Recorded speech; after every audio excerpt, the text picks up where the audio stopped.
Hello, good morning, student. Today, class 9 online education in Sri Ram Public School. Biology, आज biology का अंतिम term है क्योंकि हम पूरे 6 यानी पूरे वीक में तीन दिन केमिस्ट्री और 3 दिन बायो को लेकर हम मिक्सिंग करके आपको ऑनलाइन एजुकेशन देने का प्रयास करेंगे, आराम से देने का प्रयास करेंगे। कुछ इसमें हम भी अनुसंधान में लगे हुए हैं कि क्या ऐसा पॉइंट को दर्शाया जाए जिससे आप आसानी से अधिक आप समझेंगे।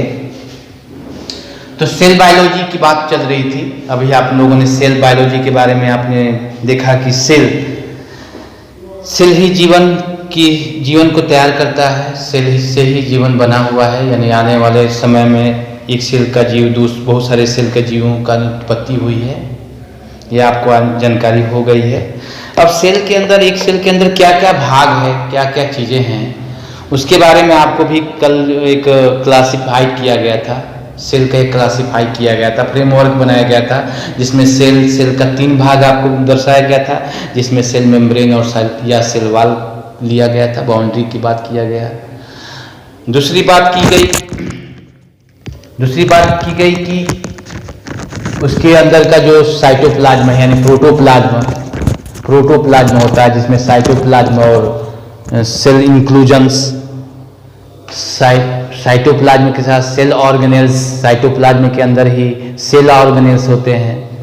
इसके साथ न्यूक्लियस, तीसरा पार्ट यानी जो भी हो, ये तीसरा या दूसरा जो भी कहिए, यानी न्यूक्लियस होता है। इस तरह जो सेल का एरिया यानी सेल का जो भागे हैं उसके बारे में आप नाम जान गए हैं। अब कुछ फिगरों के माध्यम से भी इसको बारे में जानकारी होनी चाहिए, कैसे होना चाहिए।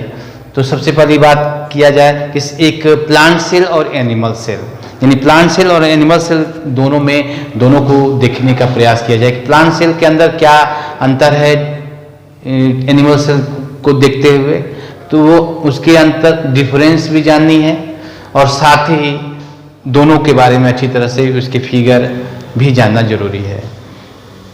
कहने का ये मतलब है कि पहली बात अगर हम बात करते हैं तो बात आती है यूकैरियोटिक और प्रोकैरियोटिक। ये भी आपको मैंने कल के वीडियो में शायद मेंशन किया था। प्रोकैरियोटिक प्रोटियस यानी बहुत प्राचीन सेल जिसमें इनकम्प्लीट न्यूक्लियस होते हैं, और यूकैरियोट का मतलब जो कंप्लीट न्यूक्लियस होता है। तो हम बात एक सेल यानी यूकैरियोटिक की बात करते हैं तो यूकैरियोटिक बैक्टीरिया,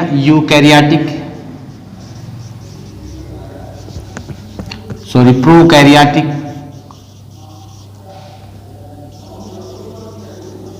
बैक्टीरिया की हम बात करते हैं क्योंकि बैक्टीरिया भी सेल वॉल पाया जाता है।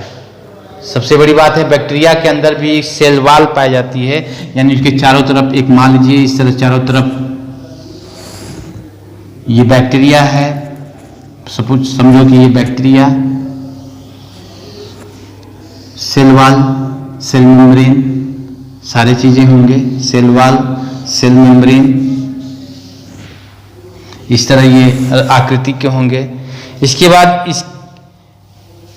बाद इसमें आसानी से सर्कुलर डीएनए बना सकते हैं। सर्कुलर डीएनए हो सकता है, यानी हम यहाँ पर सेल वॉल लिख सकते हैं। इसके बाद इसके अंदर का पोर्शन जो एक गया होगा, मान लीजिए वो सेल मेम्ब्रेन है, नेक्स्ट सेल मेम्ब्रेन है, ठीक है। कहीं कहीं ये राइबोसोम, इस सर्कुलर डीएनए पर चिपका होता है, ये राइबोसोम यानी राइबोसोम होता है। क्योंकि राइबोसोम होना जरूरी है क्योंकि ये प्रोटीन का निर्माण करने के लिए सिंथेसिस करता है, प्रोटीन का निर्माण के लिए। क्योंकि आगे आपको सेल ऑर्गेनेल्स में चलेंगे तो आपको mitochondria, Golgi apparatus, endoplasmic reticulum, ribosome, lysosome, microtubules and centrioles, ऐसे बहुत सारे छोटे छोटे मेटाबॉलिक ऑर्गेनेल्स होते हैं जिसको आपको डिटेल जानना जरूरी है, क्या उसका वर्क है। यानी हम अंत में यही कहेंगे कि सच में एक सेल जो है फंडामेंटल यूनिट ऑफ लाइफ है, क्योंकि सेल के अंदर खुद ऐसी घटनाएं घट रही है कि जो सेल जीवित रह रही है, यानी सेल के माध्यम से दूसरा सेल होने की संभावना होती है। तो इस तरह जो है प्रोकैरियोटिक बैक्टीरिया के बारे में एक छोटा सा तस्वीर के माध्यम से आपको मालूम हो सकता है। आपको मालूम है कि सेल है तो इसका मतलब इसके अंदर भी साइटोप्लाज्म होगा, यानी इसकी बाउंड्री की बात हो गई, इसके अंदर की बात हो गई, और इसकी एक न्यूक्लियस, यानी जो ये देख रहे हैं ये सर्कुलर, यानी इस तरह सर्कुलर डीएनए होगा, जिसको हम सर्कुलर डीएनए कहते हैं, यानी जेनेटिक मटेरियल। यही आपका अधूरा ये क्या है, न्यूक्लियस है, यानी प्रोकैरियोटिक सेल। इसके साथ साथ इसके अंदर फ्लैजिला ऐसे लगा रहता है, क्योंकि ये मूवमेंट करता है, इसको फ्लैजिला बोलते हैं, फ्लैजिला लगा रहता है। ठीक है, इस तरह जो है आपका एक सामान्य सी प्रोकैरियोटिक बैक्टीरिया की ये फिगर हो गई है, जो आसानी से आपको मेन चीज़ें, बाकी बुक के माध्यम से बहुत सारे और जानकारी आपको मिलेंगे। मीजोसोम भी आएगा, मेन हमें ribosome, circular DNA, cell membrane, cell wall, cytoplasm और ये डीएनए के बारे में आपको बता दें। और साथ में फ्लैजिला रोए की तरह उभार होते हैं, जिसको हम फ्लैजिलम बोलते हैं। इस तरह जो एक प्रोकैरियोटिक बैक्टीरिया की बातें हो गई, यानी प्रोकैरियोटिक बैक्टीरिया की एक तस्वीर है, सामान्य सी तस्वीर है।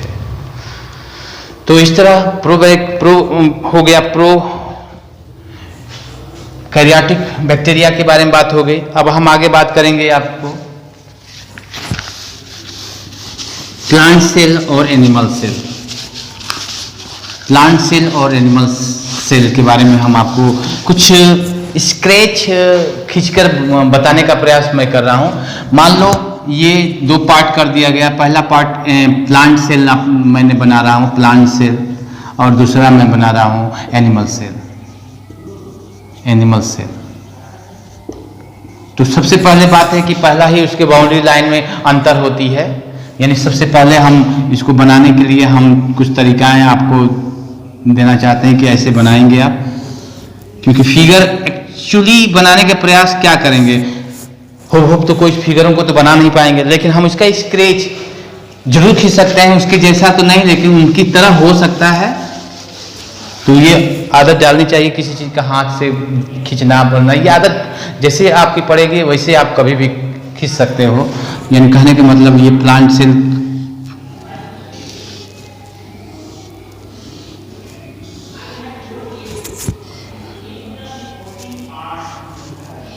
यानी इस तरह ये बनाने का मतलब कि कोई दूसरा सेल इससे जुड़ा है, कोई अगला सेल जुड़ा है, कोई अगला, यानी इस तरह केवल एक सेल के अंदर की बात किया जा रहा है, यानी फर्स्ट फॉर ऑल, यानी बाउंड्री लाइन की बात किया जा रहा है, जो सेल वॉल, यानी सबसे पहले जो ये बन रही है वो सेल वॉल है, ये सेल वॉल है।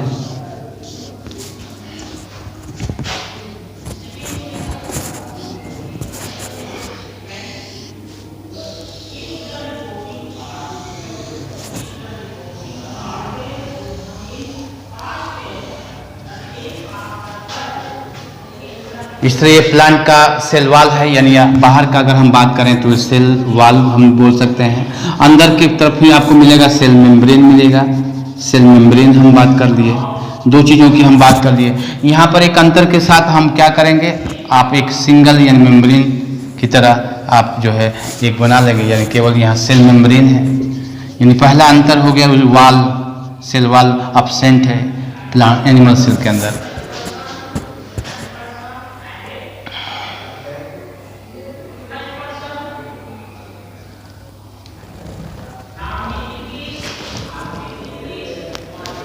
तो अब दिखना शुरू हो गया होगा, यानी कहने का मतलब ये आपका एनिमल सेल है जो केवल सेल मेम्ब्रेन से घिरा हुआ है। यहाँ पर प्लांट सेल में जो है सेल मेम्ब्रेन से पहले सेल वॉल हो गया है।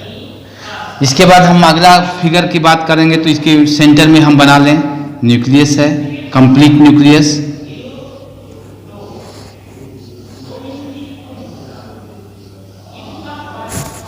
इस तरह यहाँ भी हम बना लें, इसका भी दोनों में पाया जाता है।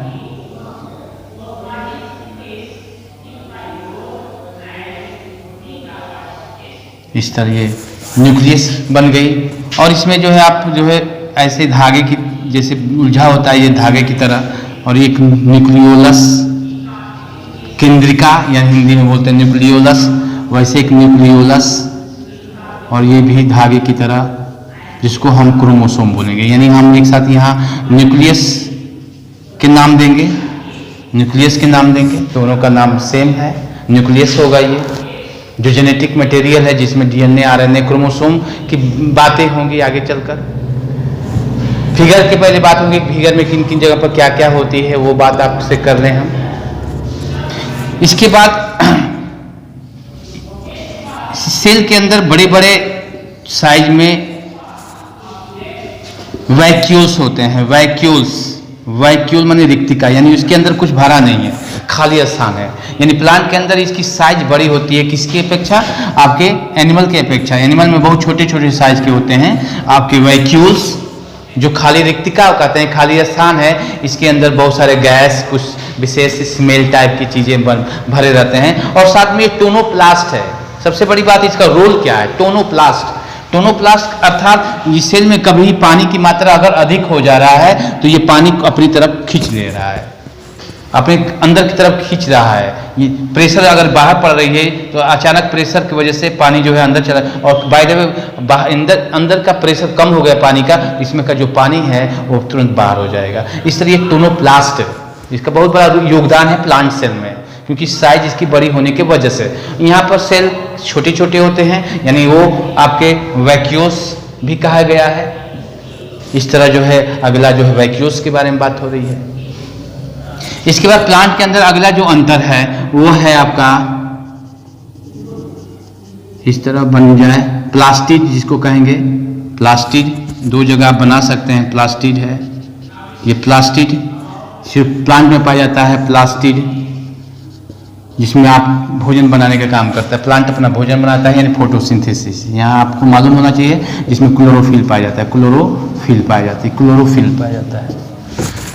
इस तरह जो है प्लास्टिक यहाँ पर अपसेंट होता है, ये चीज अपसेंट होता है। यानी दो अंतर आपको मालूम हो गया, एक सेल वाल और दूसरा प्लास्टिक के अंतर आ गया। इस तरह दो चीजें भिन्न हो गया। इसके अलावा यहाँ पर हम बात करते हैं एनर्जी के लिए हम बात कर लेते हैं माइटोकॉन्ड्रिया की बात। इसमें भी आप ऐसे माइटोकॉन्ड्रिया की बात करेंगे, इस तरह माइटोकॉन्ड्रिया दिखा देंगे। सबसे जरूरी तो हम लोग पहली बात तो हम लोग छोड़ चुके हैं कि इसका एक फ्रेमवर्क, यानी फ्रेमवर्क बनाने के लिए, ऐसे फ्रेमवर्क बनाने के लिए पूरे साइटोप्लाज्म में ऐसे फैला रहता है। इसमें भी फ्रेमवर्क बनाने के लिए ऐसे चारों तरफ फैला रहता है, जिसको हम इंडोप्लाज्मिक रेटिकुलम बोलेंगे, जिसको हम ईपीआर, इंडोप्लाज्मिक रेटिकुलम बोलेंगे, ईपीआर इंडोप्लाज्मिक रेटिकुलम बोलेंगे, जो रफ और स्मूथ होगा। रफ कब होगा? जब इसके ऊपर जो है राइबोसोम चिपका रहे, क्योंकि कुछ राइबोसोम जो है इस साइटोप्लाज्म में बिखरे होते हैं, यहाँ तक कि पूरे यानी अंदर भी बाहर भी ये क्या होते हैं? बिखरे होते हैं। यानी राइबोसोम यहाँ भी पूरा राइबोसोम जो है या तो ईपीआर पर चिपके रहेंगे, चिपकने की वजह से रफ हो जाती है, रफ इंडोप्लाज्मिक रेटिकुलम या स्मूथ इंडोप्लाज्मिक रेटिकुलम, दो तरह के बन जाते हैं। तो इस तरह ईपीआर जो है दो तरह के हो गया, रफ और स्मूथ ईपीआर। समझ में आ रहा होगा आप लोगों को ये बातें, क्योंकि बातें बताई गई है, ये चीज़ों को सुने भी होंगे, बहुत मुश्किल नहीं है, शुरू से ही पढ़ते आए हैं इस चीज़ को। तो इस तरह जो है, इसके बाद इसमें गाल्जी बॉडी भी होते हैं, जो सेक्रेटरी होता है, यानी कुछ न कुछ डैमेज होते हैं इसके अंदर का सेल, तो वो सेक्रेट करके उसको बनाता है। जैसे कि लाइसोसोम, जैसे इसके अंदर लाइसोसोम भी होगा, यानी कहीं आप लाइसोसोम दिखाएंगे, क्योंकि लाइसोसोम के बाद आपको मालूम है कि इस अंदर की जो बेकार की चीज़ों को है उसको डिस्ट्रॉय करता है, उसको ख़त्म करता है। और लाइसोसोम इसी के चक्कर में कभी कभी, क्योंकि इसके अंदर पावरफुल एंजाइम होता है, पावरफुल हाइड्रोलिटिक एंजाइम होता है, जो किसी भी बैक्टीरिया पहुंच गया हो या इसमें कोई बेकार की चीज़ बन गई है तो इसको ख़त्म करने के लिए, डाइजेस्ट करने के लिए आपका लाइसोसोम होना जरूरी होता है। ये लाइसोसोम इसको ख़त्म कर देता है। कभी कभी लाइसोसोम अपनी ही बॉडी को ख़त्म कर लेता है, खुद को ही, उसके पावरफुल एंजाइम जो उसी को बॉडी को ख़त्म कर देता है, जिसकी वजह से इसको सुसाइडल बैग के नाम से जाना गया होगा। आपको उपनाम सबका दिया होगा। एनर्जी के लिए, एनर्जी जो सोर्स होता है, एनर्जी जहाँ से मिलती है, उसको पावर हाउस कहते हैं, माइटोकॉन्ड्रिया को कहते हैं। न्यूक्लियस जो है, न्यूक्लियस के आधार पर सेलों की रचना होती है, सेल बनते हैं, यानी इसके डायरेक्शन में होता है, इसलिए डायरेक्टर ऑफ द सेल बोलते हैं न्यूक्लियस को। किचन है, प्लांट को पुनः भोजन बनाता है प्लास्टिक में, इसलिए किचन ऑफ द सेल बोलेंगे प्लास्टिक को। राइबोसोम प्रोटीन का सिंथेसिस करेगा, राइबोसोम प्रोटीन को बनाने का प्रक्रिया में भाग लेता है यानी सिंथेसिस करता है, इसलिए इसको बोलते हैं सिंथेसिस ऑफ प्रोटीन बोलेंगे राइबोसोम को। लाइसोसोम को भी बताया गया है कि सुसाइडल बैग कहा गया है। इस तरह जो है सबका अपना अपना अलग अलग रोल है, कार्य है, जिसकी वजह से ये सेल जीवित है, लिविंग है। इस सेल की सारी क्रियाएं हो रही हैं, यानी एक सेल के अंदर सारी क्रियाएं हो रही तो इसके बगल में जो भी सेल होंगे उनके अंदर भी हो रही होगी, यानी इस तरह सारे सेल के अंदर एक जैसा कार्य यानी फंक्शन शुरू होता है, कार्यक्रम शुरू होता है। जो भी मटेरियल कम बेसी होती है वो आर पार एक सेल से दूसरे सेल में जाने की प्रक्रिया होती है, जाने के लिए व्यवस्था बनी होती है, जाने की सारी व्यवस्था बनी हुई है। तो वो आगे चलकर आपको सेल मेम्ब्रेन, सेल वॉल के माध्यम से आपको बताया जाएगा कि नहीं सेल के अंदर एक सेल से दूसरे सेल के अंदर कोई मटेरियल कैसे जाता है। तो वहाँ दो चीज़ें आपको मिलेगी, पहला जो वाटर एक सेल से दूसरे सेल में जो जा रही है उसका एक प्रक्रिया होगी जिसको हम ऑस्मोसिस कहेंगे, और दूसरा जो कुछ गैस होंगे, कुछ सॉलिड पार्टिकल होंगे जो एक सेल से दूसरे सेल में होकर जाएंगे, वो कहीं ना कहीं डिफ्यूजन, वो कहीं ना कहीं डिफ्यूजन के माध्यम से, वो जो है विसरण के माध्यम से एक सेल से दूसरे सेल में कम से कम मतलब बराबर बराबर हो जाएं सभी सेल, जिसकी जब तक वो बराबर नहीं हुआ रहेगा मटेरियल तब तक वो क्या होता रहेगा, डिफ्यूजन या ऑस्मोसिस क्रिया के माध्यम से संतुलित कर दे, सारे सेल को सारे मटेरियल बराबर बराबर बना के रख दे। तो इस तरह आप लोगों को बताया जा रहा है यहाँ पर। तो इसमें फिर माइक्रोट्यूब्यूल यानी छोटे छोटे ट्यूब्यूल होते हैं जिसको माइक्रोट्यूब्यूल बोलेंगे, माइक्रोट्यूब्यूल, वहाँ भी माइक्रोट्यूब्यूल होगा। एक चीज इसमें दिया रहेगा सेंट्रियोल यानी सेंट्रोसोम, इसमें जो है एक सेंट्रोसोम होगा, सेंट्रियोल, जिसको इसमें यहाँ पर सेंट्रोसोम होता है जो प्लांट सेल में नहीं पाया जाता है, केवल प्लांट एनिमल सेल में पाया जाता है। यानी कहने का मतलब अंतर समझिए, सेल वॉल नहीं है, प्लास्टिड नहीं है एनिमल सेल में, सेंट्रोसोम एनिमल प्लांट सेल में नहीं है। इस तरह ये अंतर आपको स्पष्ट किया गया है। बाकी जो है काफ़ी मिलता जुलता है, न्यूक्लियस है, एंडोप्लाज्मिक रेटिक्यूलम, राइबोसोम है, लाइसोसोम है। इसके बाद सेंट्रियोल आपकी बात हो ही गई है। इसके बाद गाल्जी अपरेटस की बात, गाल्जी बॉडी यानी गाल्जी अपरेटस की बात हो ही गई है, माइक्रोट्यूब्यूल की बात हो गई है। इस तरह ये सारे चीज़ें इसमें व्यवस्थित रहते हैं, इसमें भी उसी तरह ये सारी चीज़ें इसमें व्यवस्थित होती हैं, क्योंकि इसके बाद इसके अंदर ये साइटोप्लाज्म है जो जगह है, ये चारों तरफ जगह, इस साइटोप्लाज्म में ये सारे सेल ऑर्गेनेल्स है यानी वैक्यूल्स हैं, सेंटर में न्यूक्लियस है, न्यूक्लियस के बीच में भी एक वाटर की तरह होता है जिसको न्यूक्लियोप्लाज्म बोलेंगे, याद रखें न्यूक्लियोप्लाज्म बोलेंगे। ये बॉर्डर लाइन यानी डबल लेयर है, इसको बोलते हैं न्यूक्लियर इनवेलप बोलेंगे, जो डबल मेम्ब्रेन सिस्टम में होता है, डबल घेरे में होती है। ये जो है न्यूक्लियर पोर होती है, न्यूक्लियर पोर यानी मटेरियल साइटोप्लाज्म न्यूक्लियोप्लाज्म आपस में एक्सचेंज करते रहते हैं, क्योंकि इसके अंदर राइबोसोम आएगा, क्योंकि राइबोसोम ये डीएनए यानी डीएनए से निकलने वाला आरएनए से मुलाकात करेगी, जिससे आगे प्रोटीन संश्लेषण के लिए, प्रोटीन सिंथेसिस के लिए कार्य करेगा। तो इस तरह जो है आपको प्लांट सेल और एनिमल सेल दोनों को कुछ स्केच खींचकर बताने का मैंने प्रयास किया हूँ। आप संभवतः आपको समझ में आ रहा होगा। बाकी बुक के माध्यम से आप जरूर इसको टैली करके जरूर इसको पढ़ने का प्रयास करेंगे तो आपको बहुत चीज़ें समझ में आएगा, बिल्कुल आएगा, अच्छी तरह से आएगा। बस एकाग्रता की जरूरत होगी आप लोगों को, एकाग्र होकर पूरे मन बनाकर आप जो है काम करेंगे तो जरूर सफल होंगे जीवन में, बिल्कुल होंगे। तो इस तरह जो है प्लांट सेल और एनिमल सेल के बारे में बात भी हो गई। अब आगे हम लोग बात करेंगे एक एक पार्ट यानी हम बात करेंगे पहला boundary line, cell wall, boundary line यानी सेल वॉल पर बात करेंगे। सेल वॉल की बात करेंगे तो प्लांट सेल में पाया जाता है, बैक्टीरिया में पाया जाता है, जो मेनली सेल्यूलोज की बनी होती है, सेल्यूलोज की बनी होती है। 3 लेयरों की ये बना होता है, 3 लेयरों में ये बनी होती है, primary and secondary and tertiary, primary secondary and tertiary यानी बाहरी, मध्य और अंदर, यानी 3 लेयर यानी 3 लेयरिंग होती है जो सेल वॉल होती है। इसके बाद एक पतला सा अंदर की तरफ सेल मेम्ब्रेन होते हैं।